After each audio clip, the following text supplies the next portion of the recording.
I'm excited to be a part of the Wild and Whimsy Inspiration Hop for March, which is hosted by Scrap and Stamp Canada. And this month is a birthday theme. These are the two main stamp sets that we will be featuring. They are by Hampton Arts, and this is the birthday cupcake set and the birthday banner set. If you follow me, you know I make a lot of birthday cards. I make more birthday cards than anything else. So I was really excited that this month is a birthday theme.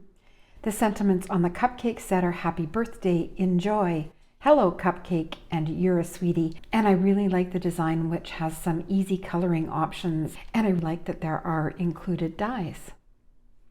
The second set with the banners is right up my alley. Not only birthday, but banners. I love banners. I love cutting them from just scraps of patterned paper. I love putting them inside my cards as well to add a pop of color.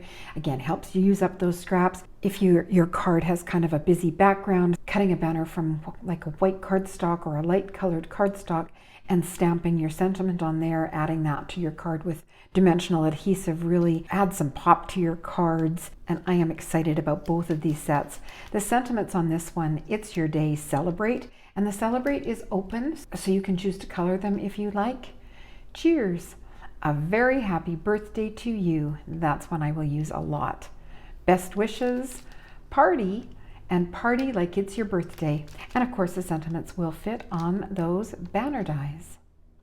So those are the main stamps that we'll be using. And then I chose a third set to work with. This one is called Birthday Wishing by the Colorado Craft Company. I am so excited. They've been very, very popular for a while, and I don't actually have any, so I'm excited to play with this set.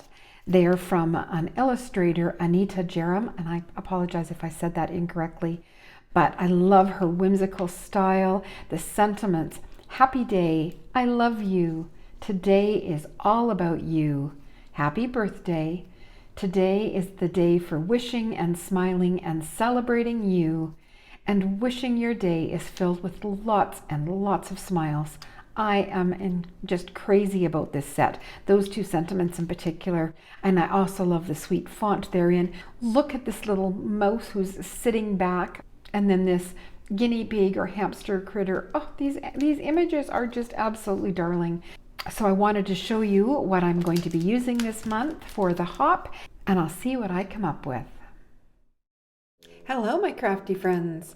I'm happy to be joining Scrap and Stamp Canada for another Wild and Whimsy Inspiration Hop.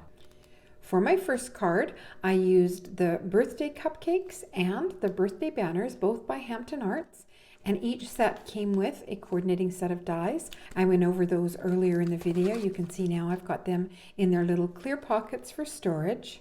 Now, I don't normally do clean and simple cards, but for my first card, I wanted to show a layout that's an easy one if you wanted to create multiples, and it's also a good one for using up some pattern paper scraps.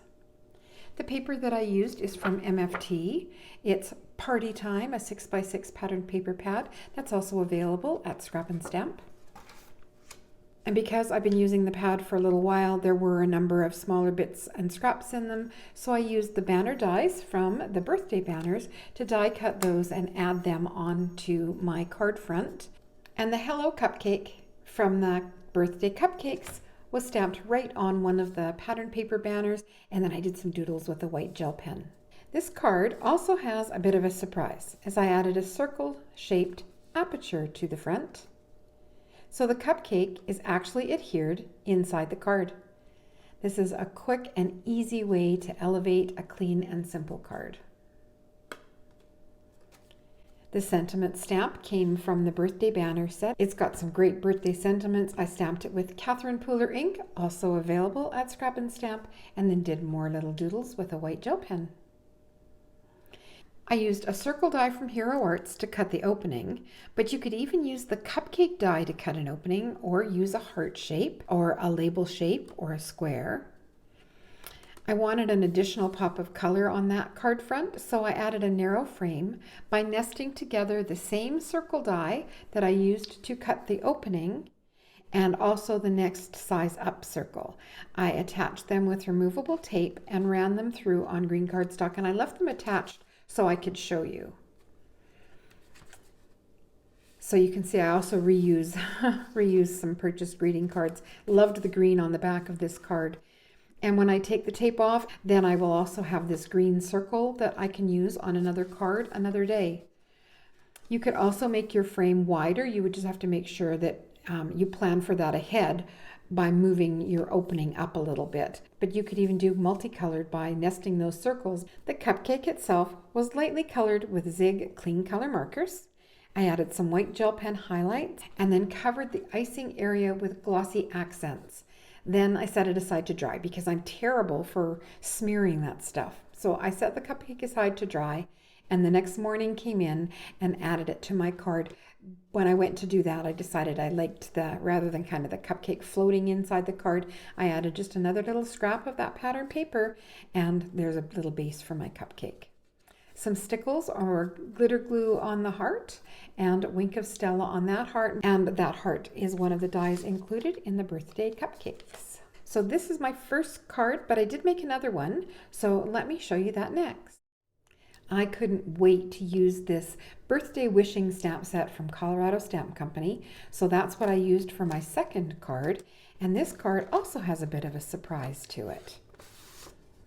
I'm going to show you the card and then we can talk about the details. The front of the card has that sweet bunny and balloon, and I used the same patterned paper as I did on the first card, the Party Time from MFT Stamps. Now this is a Z-fold card, which is my favorite fun fold card to make. Yes, in Canada we say Z-fold. I know in the US they say Z-folds. Z-folds are easy to make. They work for many different card sizes. I'll go over all the measurements in a bit here, but the size of this card folded is 3.5 by 5 inches, and it still fits perfectly in an A2 envelope.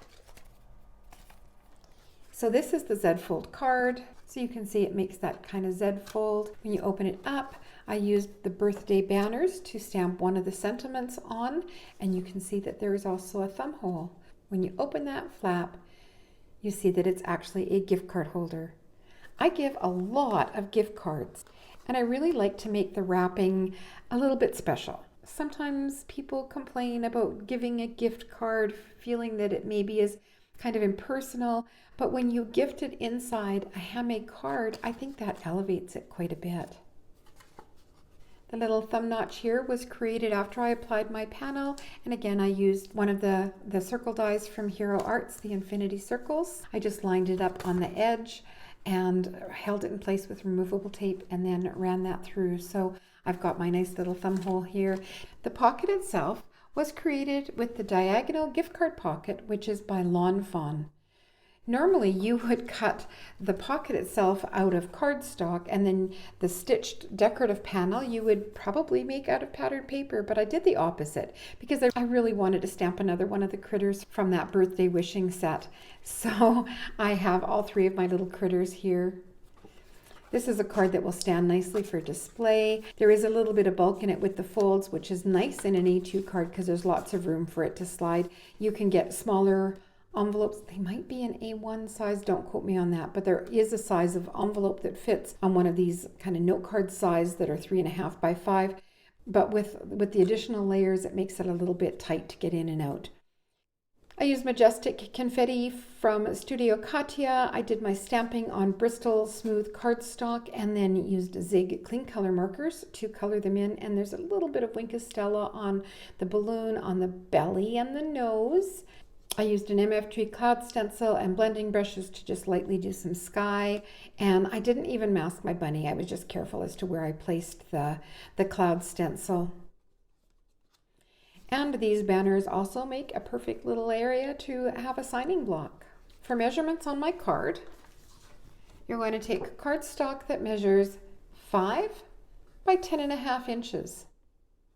You're going to score it at 1 3/4 inches, 3.5 inches, and 7 inches. So the 7 inch is what folds to the center. And there's the front of your card. I'm going to leave that measurement there for a minute, but this is your basic trifold card. Now you may need to trim just a little bit off, just a scant little bit off of this edge when you go to fold it, because you can see mine is buckling a little bit. So that will need to be trimmed so it's not bunching in the fold. But you can see it's just a sliver that you take off that edge. Now to create a Z-fold card, I'm going to just fold this to the back for right now. If you're unfamiliar with making a Z-fold card, they are so easy. You just simply score the front of your card in half. So it can be a square card, it could be a 5x7 card, it can be a 4x6, it can be a slimline. You just score down the center. And then this piece just folds back. So on a 3.5 inch card, that center score line is 1 3/4 inch. And there is your Z-fold card. Now you apply your image on the front of it. I use a rectangle, and I like to use a larger rectangle because I don't usually make gift card holders out of them, and then I can put a smaller rectangle here with a sentiment, and it's hidden until you open the card.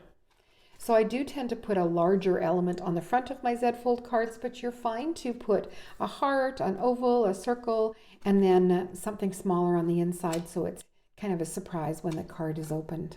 And when you are adhering your decorative panel onto your Z-fold card, make sure you only put adhesive on this side.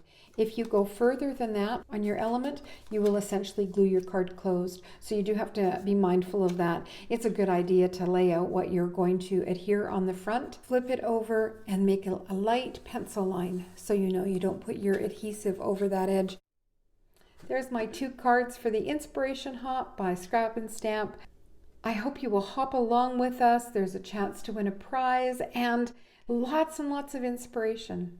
All the details about the hop will be listed in the description box below, as well as my blog where I have a supply list and links there for you. If you enjoyed my video today, please give it a thumbs up and subscribe to see more. That's it for me today.